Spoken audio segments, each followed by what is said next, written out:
Hello दोस्तों, आज मैं आपको जो स्ट्रेटजी बताने जा रहा हूँ, जो ट्रेड सिस्टम बताने जा रहा हूँ, अगर आप इसको यूज़ करते हैं तो आप ज़िंदगी में लॉस करना भूल जाएंगे।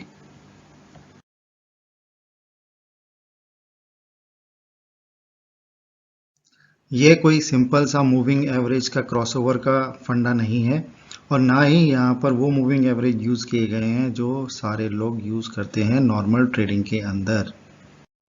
ये सिस्टम पास्ट, फ्यूचर और प्रेजेंट का कॉम्बिनेशन यूज़ करता है क्योंकि इसमें लैगिंग इंडिकेटर यूज होता है, लीडिंग इंडिकेटर भी यूज होता है और हमारा प्राइस एक्शन कैंडल स्टिक का सिंपल सा थॉट प्रोसेस भी बिल्कुल अच्छी तरह से यूज होता है। दोस्तों, अगर आपको मेरा ये वीडियो पसंद आता है तो प्लीज़ मेरे चैनल को सब्सक्राइब करके जरूर जाइएगा। इसमें हम यूज करेंगे 9 पीरियड का ईएमए, 36 पीरियड का ईएमए और 72 पीरियड का ईएमए।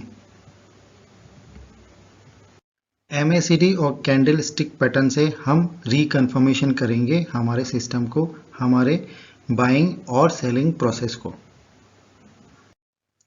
जब 72 का EMA 9 और 36 EMA से नीचे रहेगा तब हम समझेंगे ट्रेंड तेजी का है, और जब 72 का EMA दोनों EMA 9 और 36 EMA से ऊपर रहेगा तब हम समझेंगे ट्रेंड मंदी का है। जब MACD blue line signal red line के ऊपर रहेगी तब हम समझेंगे ट्रेंड तेजी का है। जब MACD blue line signal line red के नीचे रहेगी तो हम समझेंगे ट्रेंड मंदी का है। स्टॉप लॉस, प्रॉफिट टेकिंग और ट्रेडिंग स्टॉप लॉस का हमें खास ध्यान रखना है क्योंकि इसमें प्रॉफिट काफ़ी बड़ा मिलता है और हमें छोटा प्रॉफिट लेकर भागने से बचना चाहिए। स्टॉप लॉस को धीरे धीरे ऊपर खिसकाते रहें और प्राइस को ऊपर जाने दें। प्रॉफिट बुक करने की जल्दी ना करें।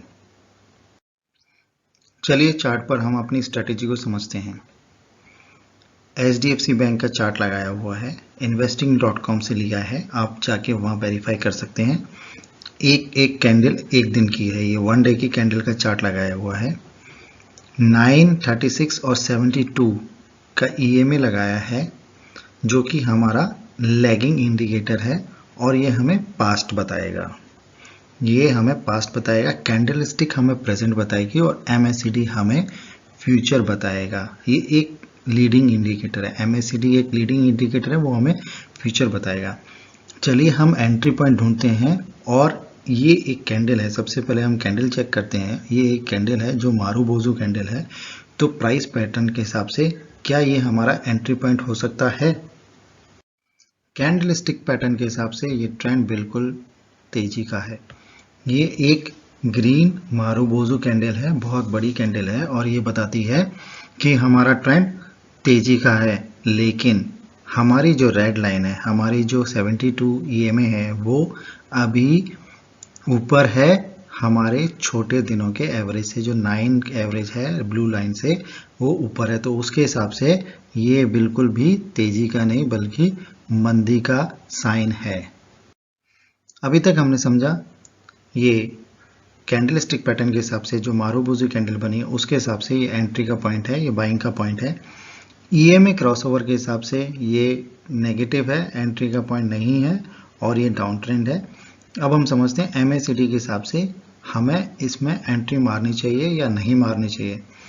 MACD के हिसाब से अब देखें तो ब्लू लाइन रेड लाइन के ऊपर है, ये हमारी कंडीशन को फुलफिल करता है, पर ये इस काली लाइन से ऊपर नहीं है। इसको अगर पॉजिटिव में जाना है, अगर तेजी की तरफ जाना है तो एक कंडीशन और है, ये काली लाइन से ऊपर भी होना चाहिए। तो ये हमारे हिसाब से MACD भी इंडिकेटर कहता है कि ये मंदी ही है, अभी हमें इस पॉइंट पर एंट्री नहीं बनानी चाहिए।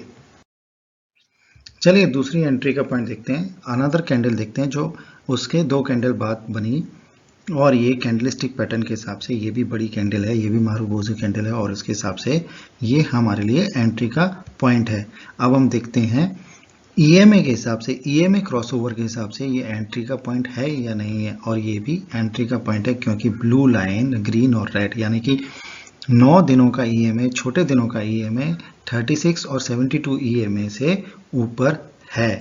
और अगर हम देखें कि हमारी MACD की क्या पोजीशन है, तो ये भी जो ब्लू लाइन है वो रेड लाइन से ऊपर है और इस काली लाइन से भी ऊपर है, तो ये बिल्कुल भी सही एंट्री है और यहीं पर हमें एंट्री बनानी है।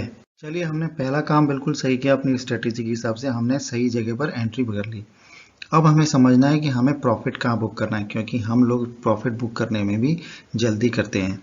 तो प्रॉफिट बुक करना है या तो हमें यहाँ पर जो हमारा पहला स्टेप हो सकता है, जहाँ पर हम देखें कि ब्लू लाइन रेड लाइन के नीचे जा रही है, तो ये हमें पहला सिग्नल है, या तो हम यहाँ प्रॉफिट बुक करें। दूसरा सिग्नल है हमारे लिए जब EMA इसका ब्लू लाइन ग्रीन को, यानी कि 9 दिनों का EMA जब 36 को क्रॉस ओवर करता है तब बुक करें।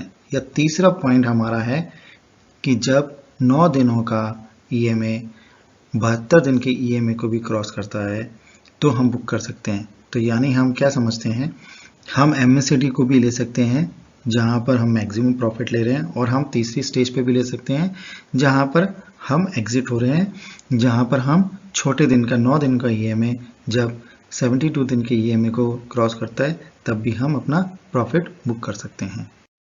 चलिए, अब समझते हैं कि प्रॉफिट लेने के बाद दोबारा एंट्री कब लेनी है, ऊपर की साइड में या नीचे की साइड में, और कब लेनी है।